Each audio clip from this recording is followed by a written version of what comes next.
नमस्कार, आप देख रहे हैं hello India news channel. Chandrashekhar Samajwadi न्यास के तत्वावधान में बुधवार को गोयनका पाठशाला सभागार में भारत के पूर्व प्रधानमंत्री स्वर्गीय चंद्रशेखर की पुण्यतिथि पर राष्ट्रपिता महात्मा गांधी, चंद्रशेखर और भारत का लोकतांत्रिक भविष्य विषयक संगोष्ठी का आयोजन किया गया। कार्यक्रम में देश भर से आए वक्ताओं ने गांधी और चंद्रशेखर के लोकतांत्रिक विचारों की प्रासंगिकता पर विस्तार से अपने विचार रखे।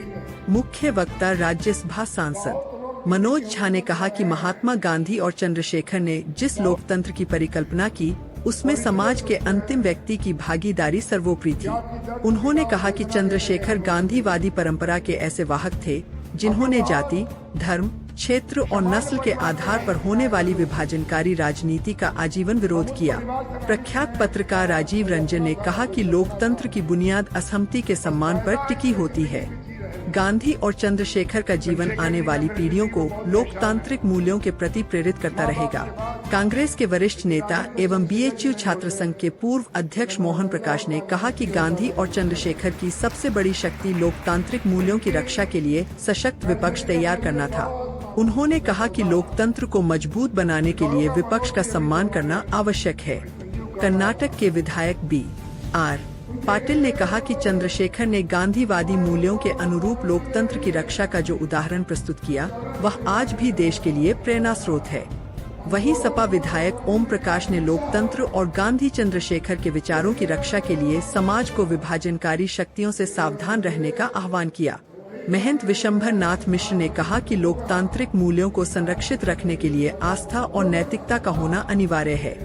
गांधीवादी रामधीरज तथा पूर्व मंत्री सुरेंद्र पटेल ने गांधी और चंद्रशेखर के विचारों को भारत के भविष्य का मार्गदर्शक बताया। कार्यक्रम की अध्यक्षता विजय नारायण ने करते हुए कहा कि गांधी और चंद्रशेखर का मार्ग ही भारतीय लोकतंत्र को नई शक्ति प्रदान कर सकता है। मेरा नाम कुंवर सुरेश सिंह है और मैं लोकतंत्र सेनानी आपातकाल में लंबा जान काटा हूँ और महीना 2 महीना की कोई गिनती नहीं, दर्जनों बात। सर, बात की जाए श्री चंद्रशेखर जन्म शताब्दी समारोह एवं उनकी 19वीं पुण्यतिथि पर संगोष्ठी का कार्यक्रम किया गया है, सारी बातों पर प्रकाश डालिए। देखिए, बनारस में पहले साल से लेकर के लगातार हम लोग पुण्यतिथि मनाते हैं। ये 19वां साल है। कोरोना काल में भी जो है हम लोगों ने पुण्यतिथि मनाई, लेकिन ये उनका शताब्दी वर्ष है। 100वां साल उनका शुरू हुआ है उनका, तो पूरे देश में मनाया जा रहा है और उसकी कोई डेट फिक्स नहीं है। जो पूरे देश में जब जिसको, जैसे 2 बार मैं दिल्ली गया, बलिया गया, तो पूरे देश में जिसको जब सुविधा मिल रही है, जो उसको डेट सूट करता है उसके अंदर करा रहा है और जिनको बुलाता है सारे लोग वहाँ जाते हैं। ये प्रोग्राम का जो टॉपिक है तो गांधी, चंद्रशेखर और लोकतांत्रिक भविष्य भारत इसलिए रखा गया कि गांधी जी के रास्ते पर चंद्रशेखर ने चलने की कोशिश किया है। दुनिया में कोई गांधी तो नहीं हो सकता, लेकिन उनके रास्ते पर चलने की कोशिश कर सकता है। गांधी जी यंग इंडिया निकालते थे, चंद्रशेखर जी यंग इंडिया निकाले। गांधी जी ने दांडी मार्च किया, चंद्रशेखर जी ने भारत यात्रा किया और जो जनता से जुड़ने का और जनता की समस्या को समझने के लिए पदयात्रा से बढ़िया कोई रास्ता नहीं है। तो आज जिस राहुल गांधी को लोग पप्पू बनाते थे, देखिए मैं जीवन भर कांग्रेस गिरा पड़ा हूँ, इमरजेंसी में जेल काटा हूँ, लेकिन आज उन्हीं लोगों के रास्ते पर, गांधी के रास्ते पर, चंद्रशेखर के रास्ते पर चलने का काम राहुल गांधी ने किया। आज देश में राहुल गांधी से मजबूत बढ़िया लीडर नेता कोई नहीं। राहुल गांधी ने एक कभी उसको झूठ बोली नहीं है और देश का जो सबसे बड़ा नेता अपने आप को किया है वो झूठ नहीं बोलता है।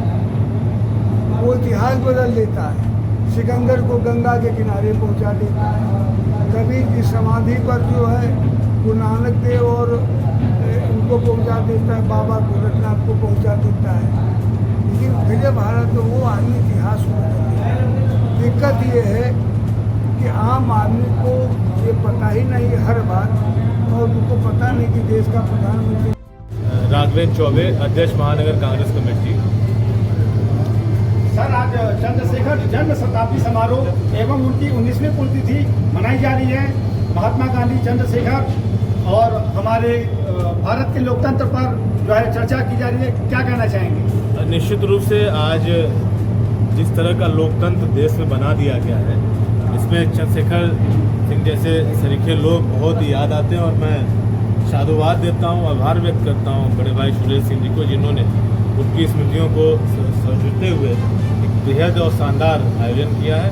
आज हम सब लोगों ने यहाँ एकत्रित होकर के देश के पूर्व प्रधानमंत्री और खासकर अपने पूर्वांचल की माटी के गौरव रहे हैं चंद्रशेखर सिंह जी को, स्वर्गीय चंद्रशेखर सिंह जी को ये चरणों में श्रद्धासुमन अर्पित किया है।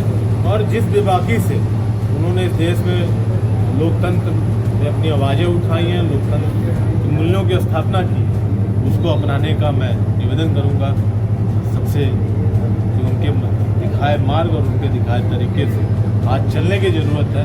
उनके जैसे निर्भीक और निडर होकर के लोकतंत्र की रक्षा करने के लिए आगे बढ़ने की ज़रूरत है। चंद्रशेखर जी के नाम पे सारा विपक्ष आज एकजुट दिख रहा है, वास्तव में एकजुट क्यों नहीं होता है?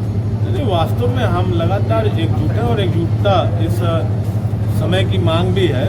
और मुझे लगता है कि धीरे धीरे इस देश का लोकतंत्र दो आमने सामने बढ़ रहा है। एक तरफ नरेंद्र मोदी जी के साथ केवल शासन, सत्ता, लोगों का शोषण करने वाली पार्टियां जुड़ रही हैं और दूसरी तरफ राहुल गांधी जी के नेतृत्व में इस देश के गरीब, मध्य और कमजोर वर्ग और सबको, हिंदू, मुस्लिम, सिख, ईसाई, सबके लिए आवाज़ उठाने वाला वर्ग एक तरफ हो रहा है, जिसे इंडिया गठबंधन का नाम दिया गया है। और सारे लोग एकजुटता से इंडिया गठबंधन कभी बनता है, कभी टूटता है, फिर बनता है, फिर टूटता है, इस पर क्या कहना चाहिए? लोकसभा चुनाव के बाद तो कोई ऐसा चुनाव आया नहीं जिसमें इंडिया गठबंधन एकजुट न रहा हो। सब लोग एकजुटता के साथ। विधानसभा चुनाव में आप लोग अलग अलग हो जाते हैं। अलग अलग लगे। बिहार में हमारा इंडिया गठबंधन साथ लगा, अभी उत्तर प्रदेश के चुनाव का इंतजार करिए।